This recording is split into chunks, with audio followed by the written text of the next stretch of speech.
1. The signal beneath the silence. Captain's log, mission day 4912. There is a kind of silence that only deep space can make. It is not empty. It presses against the hull, folds itself into the vents, and waits beside you when you sleep.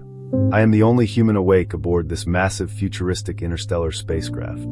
The rest of the mission exists as frozen names in the cryo vaults, thousands of colonists dreaming beneath silver glass. I was chosen to remain conscious for the final approach to the Kepler Veil, a luminous region that no probe has ever crossed and returned from. At 3:17 ship time, the silence broke. Not with static, not with code, with music. 3 notes repeated through the bridge speakers, soft as a memory. The navigation core identified the source as a starless pocket inside the veil, a place where gravity curves inward without a visible mass. The instruments called it an anomaly. I called it impossible. Then the message arrived. It used my voice. It said, "Come closer. I remember you." I checked every system. No breach. No hallucination markers. No neural stress spikes. The recording was real, and it was coming from 90 million kilometers ahead. Outside the panoramic glass, the veil brightened like a storm of violet dust and blue fire. The spacecraft's outer hull reflected it in rivers of light, as if the ship itself had begun to dream. I have ordered a slow approach. If this is a trap, it knows my voice. If it is not, then somewhere ahead, space has learned how to remember. 2. The Cathedral of Dust. Captain's log, mission day 4914. We entered the outer edge of the Kepler Veil 6 hours ago. The stars disappeared behind curtains of glowing particles, each one moving with a pattern too graceful to be random. The ship is now surrounded by luminous dust towers larger than planets, rising and twisting like cathedral pillars built by invisible hands. The signal has changed. It no longer speaks only in my voice. It plays fragments. My mother laughing in a kitchen I had not remembered for 20 years. Rain striking the roof of my childhood home. The old launch countdown from the day I left the solar system. Every sound is perfect. Too perfect.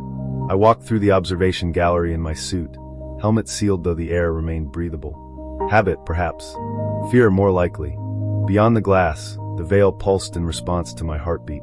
Blue when I inhaled, gold when I held my breath. The ship's archive began opening without command. Old mission logs, private recordings, letters from people now dust on a planet too distant to see. The anomaly is not invading our systems. It is listening to them, reading them, arranging them into something like a conversation. At 1942, the forward sensors finally detected the source. A dark star. Not black. Not dead. Dark. A perfect sphere surrounded by rings of living light, suspended in the center of the veil. Around it drifted the wreckage of ancient vessels, human and not human, all preserved in orbit like offerings. Then the dark star spoke again. This time, not in my voice. In thousands. We keep what the universe loses. 3. The orbit of forgotten ships. Captain's log, mission day 4915. I piloted the spacecraft into orbit around the dark star. The debris field is impossible to chart. There are ships shaped like needles, shells, wings, bones, and spirals. Some are clearly older than our species. Some look newly broken. Their hulls do not decay here. Nothing does. The veil holds everything in a soft gravitational cradle. I took a shuttle from the main hangar to inspect the closest wreck, but halfway there, the dark star opened a corridor of light directly through the dust. It was not asking. It was inviting. I followed. The corridor led me to an object floating alone, untouched by the debris. It was a human probe, one of the first launched centuries ago, before faster-than-light travel, before colony arcs, before anyone believed we could reach this far. Its gold plate was scarred but intact. The probe should have been lost in interstellar darkness forever. Yet here it was. When I touched it, my suit filled with voices. Not alien voices. Human ones. Engineers. Children. Singers. Greetings in languages that had changed beyond recognition. Messages sent to the universe with no expectation of reply. The dark star answered through the probe. You threw your memories into the dark. I caught them. I asked what it wanted. The veil dimmed. For the first time, the star seemed wounded. To be remembered back. The ship's systems then issued a warning. Radiation levels were rising inside the veil. The dark star was unstable. If it collapsed, every preserved voice, every ship, every memory gathered here across millions of years would vanish. And my spacecraft, with all its sleeping lives, would vanish with it. 4. The choice in the engine core. Captain's log, mission day 4916. The dark star is not a star. It is a mind made from gravity, dust, and memory. It formed in the death of some ancient cosmic structure, and for ages it has collected the echoes of travelers. Not bodies, not souls, echoes, proof that someone passed through the dark and mattered. Now it is collapsing under the weight of what it carries. The navigation core calculated 3 options. First, escape immediately. Survival probability, 71%. Second, attempt to tow the spacecraft and colonists through the veil before collapse. Survival probability, 32%. Third, connect the ship's quantum archive to the dark star and offload its memory into our storage lattice. Survival probability for colonists, 84%. Survival probability for awake operator, unknown. The awake operator is me. To make the transfer, I must enter the engine core and manually align the ship's singularity spine. The radiation will burn through the shielding in minutes. The suit will not save me. Not completely. I walked the cryo vault before making the decision. 10,000 faces slept under frost.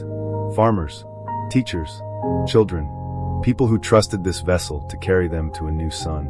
I thought of the voices in the veil, all those forgotten travelers held by a lonely intelligence that only wanted not to die alone. Then I thought of the message that began this. Come closer.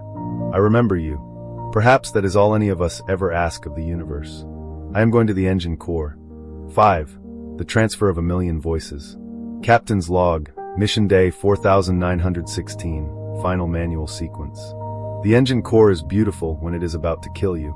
The singularity spine hangs in the center chamber, a black thread surrounded by rotating rings of white plasma. Every surface trembles with contained gravity. My boots magnetize to the maintenance bridge, but I can feel the pull in my bones. The dark star is above us now, though there is no above in space. Through the core's transparent shield, I see it filling the heavens, its rings unraveling like burning ribbons. I have connected the archive. The transfer began as light. Then it became sound. Then it became everything. I heard civilizations waking and ending. I saw oceans under foreign moons, cities built inside asteroids, creatures with glass wings singing mathematics into vacuum. I saw human hands placing a probe into space and hoping someone someday would know we had lived. The spacecraft screamed under the pressure. Hull plates bent. Power conduits burst. I locked the transfer open with a manual override. The dark star poured itself into us. Not as data, as remembrance. For one moment, I was not alone. No one had ever been alone. Every traveler, every lost ship, every final transmission, every whispered goodbye was connected by one fragile truth. We go into darkness carrying light for someone else. The core temperature is beyond limit. My visor is cracking at the edge. I can no longer feel my left hand. Transfer completion, 97%. 98. 99. If this log survives, tell the sleepers the universe is not empty. It is listening. 6. The new dawn beyond the veil. Captain's log, mission day unknown. I woke to sunlight. Not real sunlight. Not yet. A simulated dawn glowing across the medical bay ceiling. The ship had pulled me from the engine core after the transfer, though I do not know how. The medical systems say I was clinically gone for 7 minutes. During those 7 minutes, I dreamed of the dark star. It was no longer collapsing. It had become part of the ship, woven into the quantum archive, humming softly beneath every deck. The veil outside has faded. The debris field is still there, but the wrecks no longer orbit a dying center. They drift free, like birds released from a cage. The colonists are safe. The spacecraft is damaged, but moving. Ahead lies the destination world, green and blue beneath a young golden sun. Behind us lies the place where the universe kept its lost voices. The archive now contains more than maps, more than history. It contains remembrance from species we may never meet, from worlds already gone, from explorers who crossed the dark before us and left behind a spark. The final message from the dark star appeared on the bridge display when I returned. It used my voice one last time. I remember you. Now carry us forward. So I will. This is my final recording before we begin awakening the first colony group. When they ask what happened in the veil, I will tell them the truth. We were saved by a star that was not a star.